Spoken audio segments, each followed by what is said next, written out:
Ang isa pang ginawa nito ni Attorney Binluan, parang nagpapag-graded recitation. Imagine niyo tinatanong si Attorney Jeremy Lutok, matanda sa kanya yun ha. Saka magaling yun sa kanya kasi ang background niyan, investigator ng NBI, regional director. Tapos kung makapagtanong itong si Attorney Mark Binluan, wala man lang respeto. Walang respeto talaga. Respeto sa dalawang bagay. Unang-una, ano yan, abogado rin yan, kapareho niya. Abogado yan si Atty. Jeremy Lutok. Pangalawa, yung experience niyan kumpara sa kanya. Saka yung niyan, credentials niyan. Regional Director ng NBI, marami na siyang pinagdaanan. Doon man lang, matuto man lang siyang magrespeto, hindi maging arugante. Imagine niyo, tinatanong niya, Mr. Witness, are you aware of the difference between felony and crime? Yan mga kabunyog. Are you aware of the difference between felony and crime? Ayaw sana siyempreng sagutin ni Atty. Jeremy Lutok kasi para mo naman akong ginagawang estudyante na mag-graded recitation. Ang dami. Ang dami niyang tanong kay Atty. Jeremy Lutok na nakaka-insulto na eh. Kaya di siyempre, alam naman ni yon. Alam naman ni Atty. Jeremy Lutok yun kasi NBI siya, law enforcement. Di siyempre, alam niya ang pagkakaiba ng felony sa crime. O di sinagot niya. Sabi niya, kapag felony, yan yung mga nasa revised penal code. Kapag crimes, yan yung nasa special laws. Ano kasi tayo mga kabunyog, mga kababayan, mayroon tayong revised penal code. Ang luma na yan.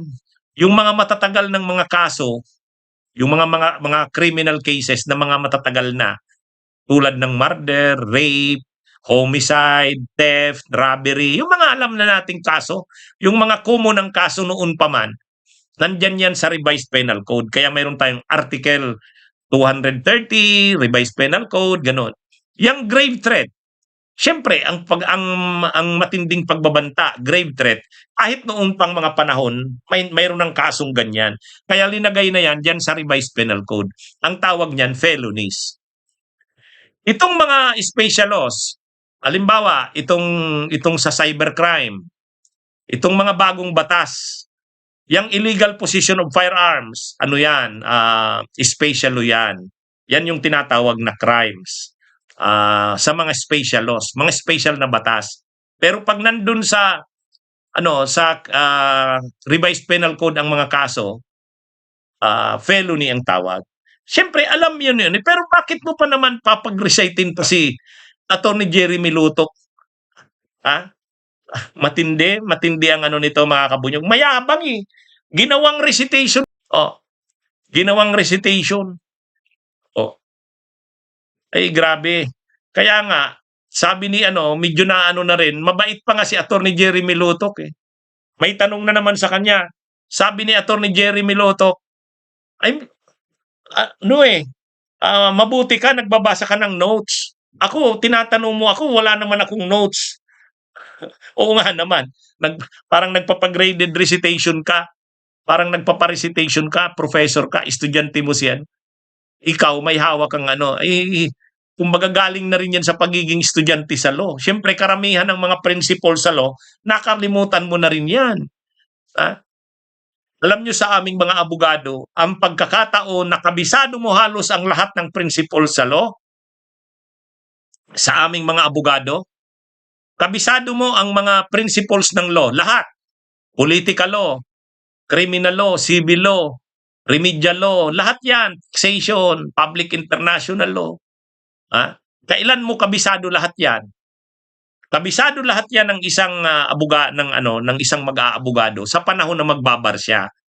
Yung nagre-review ka sa bar, kasi kailangan mong pumasa sa bar, so kailangan mong i-review lahat yan, aalamin mo lahat yan. Yung mga sa corporation code, lahat, taxation, criminal law, lahat alam mo yan.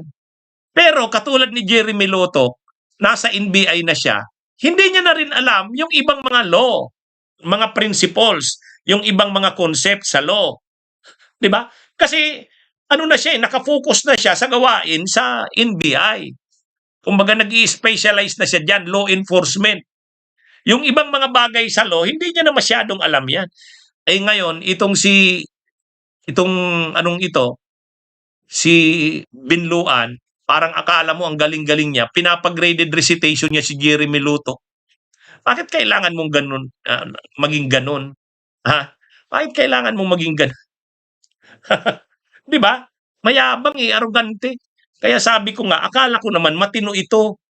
'Di ba kahapon nung nag-live ako, sabi ko, ay salamat, pinalitan na si Narbasa. Mukhang mabait itong pumalit. Yung pala hindi. Ha? Ah, mga kabunyog, mga kababayan. Ah, kaya nga ako, 'di ba? Ako ayaw ko yung mga marami sa aking nanghahamon ng debate, 'di ba? Hinahamon ako ni Attorney Libayan, maraming naghahamon ng debate. Ayaw ko ng debate. Mayabang lang yang mga yan. Arugante lang yang mga yan, 'di ba? Ako nagtuturo ako ng law, ha? Nagtuturo ako, ang tinuturo ko labor law, constitutional law, election law. Yan, mga tinuturo ko sa Ateneo. Ateneo. Hanggang ngayon, nagtuturo ako. Pero tinuturuan ko ang mga estudyante ko, huwag maging mayabang, maging humble, maging magaling ka, maging matalino ka sa law. Pero huwag kang maging hambog. Ako, mga kabunyog, nag-graduate ako ng law, hindi sa class valedictorian ako ng batch namin. Batch 2007 ako sa University of the East. Pero hindi ako mayabang nung naglulo ako. Nagkataon lang na masipag ako mag-aral. Saka, na kasi ako noon, may pamilya na ako nung nag-aaral ako. May na ako. Yung mga kaklase ko, mga bata pa. Yung mga bata kong kaklase, hindi nakapokus sa pag-aaral. Bata pa sila, mga fresh grad. Nag-take ako ng law 2002. Na ako niyan? Ay nag-graduate ako ng college 1989. Imagine niyo yan. O nag-take ako ng law 2002. May pamilya na ako. Working student ako. So, ang pagkakaiba ko, kaya ako nag-class valedictorian, grabe yung focus ko sa pag-aaral kasi may pamilya na ako, working student pa ako. Yung mga kaklase ko, ay maraming time, mga bata pa, kagagraduate pa lang ng college. Yun yung pagkakaiba. Sa totoo lang, nagtuturo ako ngayon ng law, anong sinasabi ko sa mga estudyante ko. Huwag kayong maging mayabang. Maging kayo, humble. Yan yung pero maging matalino kayo, pag-aralan nyo talaga ang batas. So, yan mga kabunyog. Kaya 'di ba, nakita nyo ba akong nanghahamon ng debate? Mga kabunyog, kayo na matagal nang nanonood sa akin. Napapanood nyo ba ako na nanghahamon ako ng debate? Oh, wala. Maraming nanghahamon sa akin ng debate. Pinauunlakan ko ba? Hindi. Ayaw ko. Bakit? Ano naman ang debate? Ha? Ano naman ang debate? Magpapagalingan kayo. E di para lang kayong ang dating daan at saka Iglesia ni Cristo, sinong mananalo? Wala, payabangan lang yan eh. 'Di ba?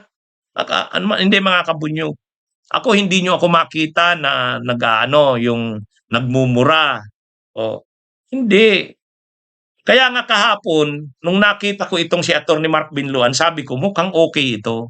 Naalala nyo? Sabi ko tama lang na nagpalit ng abogado ang defense. At least parang matino ang magaling itong bago. Kaya lang ngayon nakita ko. Ha? Ano yan mga kabunyog, mga kababayan? Pareho rin pala ni Narbasa. Ha? Okay. Okay mga kabunyog, mga kababayan. Magandang araw sa inyong lahat.